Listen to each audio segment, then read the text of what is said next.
Welcome to another exciting edition of the Premier League Zone. My name is Anthony Ajulu, and this is your number one family radio station, Inspiration 92.3 FM. It's a wet Monday morning, but we're here to give you the best from the world, the exciting world of the English Premier League. Matches have not started yet. We're waiting till August for the Premier League season to kick off, but some teams have started preseason preparation. Liverpool began their own at the weekend. We saw Arne Slot putting some of the players into their early paces as well. The likes of 𝐕𝐍𝐻𝐈𝐍𝐿 was there, Curtis Jones was there as well, Gerald Quansah and all these other guys. So preseason has started for certain clubs. 𝐈𝐍𝐻𝐈𝐑𝐀𝐓𝐈���𝐿 has had his first interview as Chelsea manager. We'll be delving into that one and hearing all the things he has said as Chelsea manager. Of course, United as well in the news. Apparently they're going to have a recruitment meeting. Bode Bruno is here, by the way. He will tell us what a recruitment meeting means. I don't know what that means. You don't know. And we have quite a lot to get through on the show today. You've heard his voice already. Bode Bruno is here. Triple O is here as well. Triple O has been eager to hear what 𝐈𝐍𝐻 𝐈𝐑𝐀𝐓𝐈���𝐿 will say in his first meeting, in his first interview. We'll take his opinions on all of that. We have Basil John, contestant 550 somewhere in the background. How's your life? Let me start with you. How are you doing? How are you now? Come on, talk. Come on, tell the people that you're doing fine now. Now, what are you? I'm fine, even though it's quite cold today. It is quite cold today, actually. Cold. But I can't feel actually. cold. I can feel it. But it's all right. We'll be here. We'll be here to give you sports. Actually, the Premier League. Nicholas Ayamene is here as well. Nicholas, what's going on with you? Yeah, I'm good. Wait, hold on. Go ahead. Yeah, I'm good. Good to be in the building. Triple O, are you okay with the things that 𝐈𝐍𝐻 𝐈𝐑𝐀𝐓𝐈���𝐿 said? I'm still going through. So Okay, we'll come back to you. Bode Bruno, the recruitment expert for Manchester United. Kilo Chele. Oh well, like every other season, I'll need to sit with the board, discuss how to go about these deals. As 𝐒𝐭𝐚𝐲 almost on the bag, the Ligt, whether Bayern fans like it or not, we're having him in the bag as well. So it's been a very busy Monday morning, and we, Hake and of course Van Nistelrooy did come into Carrington this morning as well. So a lot going on because it will be a whole conversation with the coaching crew and the board as well. So at Ineos, we're doing things right at Old Trafford. Nicholas, wait, where were you? I really understand. I really understand. But it's the build-up, because Eric Ten Hag has to be babysitted by this coaching. So I don't understand. Now here we go.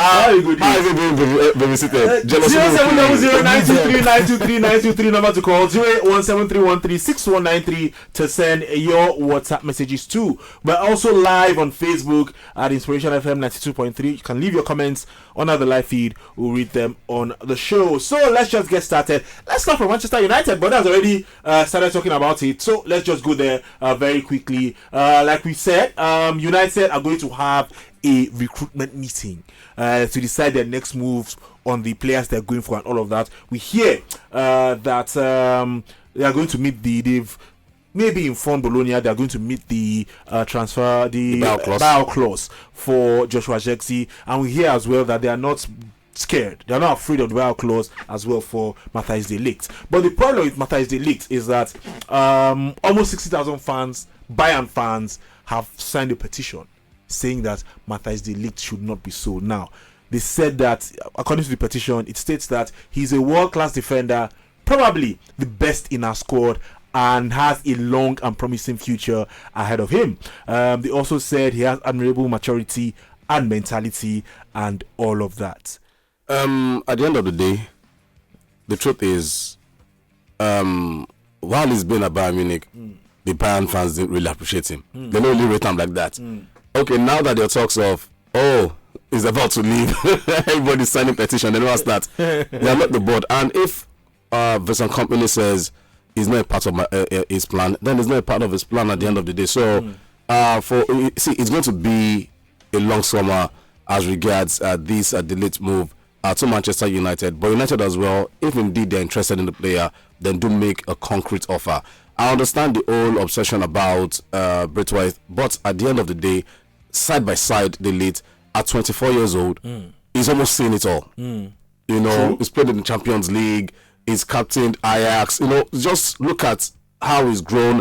played at Juventus as well. But the problem with the Ligt has to be the injury record. Yeah. And it will be interesting to know if indeed he moves to England and whether or not he can actually stay fit. That's a big question mark on this move if it ever happens. But again, side by side, by truth, I think I'll be leaning towards a delete. All right, we'll see how that goes. While people are still looking at 𝐿𝐍𝐲 𝐅𝐼𝐍𝐾, don't worry, we'll come to you. Let's go to Nicolas. So excited. I don't understand. Let's go to Nicolas. Let's go to Arsenal very quickly. By the way, before we go to Arsenal, let's just quickly touch on Liverpool. No transfers for Liverpool. Yeah, nothing. And the Slot has started his work.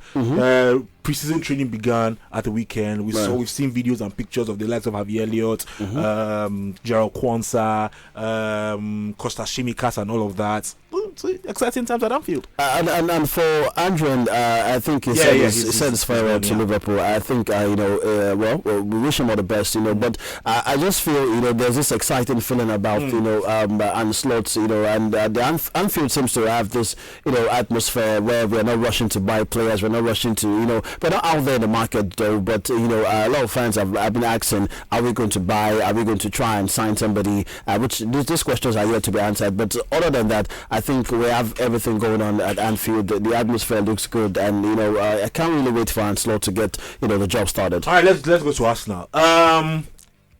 We hear they are going to discuss a fee with Bologna for Riccardo Calafiori. Now, I don't understand. Bologna say £42 million. Yeah, you've made £40 million that was rejected. What is the £2 million that I want to discuss? Exactly. Again? I don't understand. I think this is spirit of Aserenga coming. I don't understand. I mean, £2 million for Calafiori. I think he has done well. At Euros. He has sold himself well. So his CV has been boosted by the competition. So I think if Arsenal wants to go all out, they should go all out. They shouldn't let £2 million stop them. But then again, the Arsenal way, they keep dragging till somebody comes. Chelsea will just come on. Just of course. Jack we are not interested. You can't be interested. Calafiori is not actually interested in going to Chelsea as well. So it's a relationship.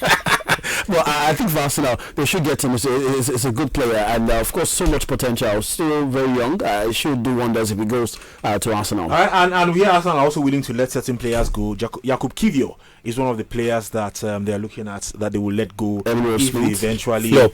And it will be on loan, by the way. 𝐿𝐍𝐾𝐈𝐍𝐾, he came from Italy as well. Space. So we'll see. All right, Chupolo, take us through _�NZO Maresca's first interview with Chelsea and some of the things he said. Well, I cannot go through everything. Just breeze through. It's long. You have like 1 minute. But the key things that I will point at, he said he considered Chelsea as one of the biggest clubs in the world, and he feels very proud of it.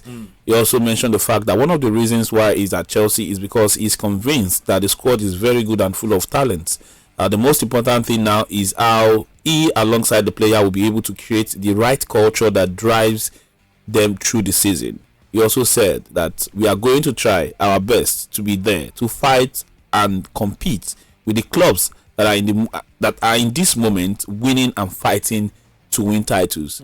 He also mentioned the fact that the fans, he cited the importance of the fans as well. The 12th player right there, saying they are going to create a very good culture. He just kept mentioning culture, talking about how cultural dance we go see for Stamford Bridge. How he's going to bring the fans into what the players are going to do, which means it's looking like a man that wants to make Stamford Bridge a fortress, irrespective of what happens out there. All right. So after we heard Pochettino's first interview, you were very, very underwhelmed. You were very, very angry. Yeah. What's your rating of this interview? For me, I'll give it 7.5. Okay. Pochettino was 4. Are we hold on to this one at the end of the 7.5, Anthony. Pochettino's interview, he was talking about we will try. He also said we will trust the process. He also mentioned trust the process. At least you're giving it 7.5. So I'm giving him 7.5. He said we are going to compete. Let's quickly breeze through some of the transfer gist we have. Of course, Michael Olise has left Crystal Palace. He's completed his move to Bayern Munich, £52 million. That's what Crystal Palace have. And I think they did a decent job in trying to replace him with Daichi Kamada. So we'll see how that goes for him. Matt Wyfer has left Feyenoord. Of course, he's joined Brighton. So we'll see how that goes. That's a decent midfielder as well. So we'll see how that goes for Brighton. João Palhinha has done his medical at Bayern Munich, so he should be leaving really shortly as well. West Ham have signed Max Kilman from Wolverhampton Wanderers as well. That deal is done, £40 million for Max Kilman. Let's talk about this one for a little bit. Juventus, they want to sell. Obviously, they said they want to sell Federico Chiesa, £25 million. We've talked about it last week. Who will get him or who looks like they could use him? I would take a risk on Federico Chiesa any day of the week.